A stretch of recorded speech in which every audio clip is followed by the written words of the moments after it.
Okay, so let's do our check-in. My name is Sarah Tennyson. I teach grades 6th through 8th, special education at Mary Ellen Henderson Middle School.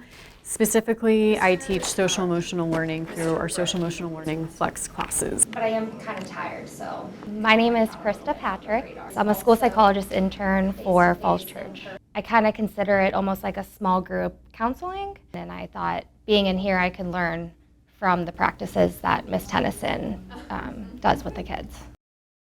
Restorative practices are actually derived from indigenous traditions, and they emphasize dialogue, they promote accountability amongst peers, and restore any broken relationships through peer mediation in the form of a circle. The point and purpose of the circle is to promote organic communication and to promote connectedness, just trusting, building that level of trust. We are all in this classroom. I trust you, you trust me to share something from your life. Share your level 1 through 10. Remember, 1 is the worst day ever, 5 is normal, okay day, 10 is the best day ever and you're so excited to be here. And like we do daily check-ins, and then you can really tell like if a person's upset or not, and to comfort them yes or no. You know, you're having a really bad day, you're really upset, you're sad or mad.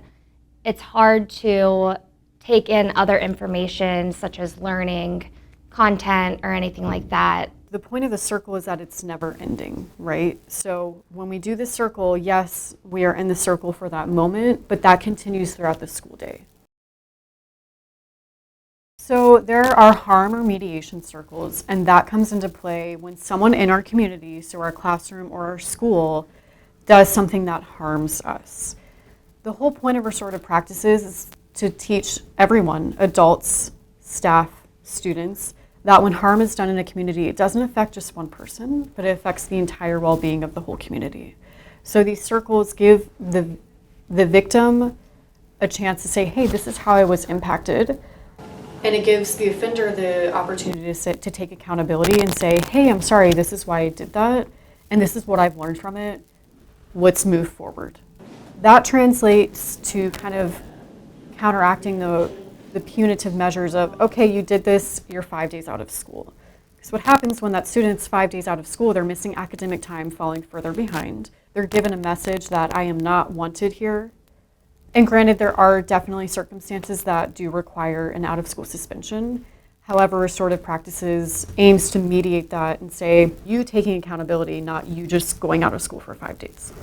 So we haven't done anything right now with harm circles.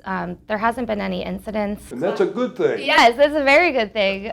Maybe because of these morning circles. Right. Definitely like learned about like other people's emotions and like my own emotions, and like I've definitely like have gotten to like get to know myself a little bit better this year and be more open to like the world and like not be so like closed in, you know.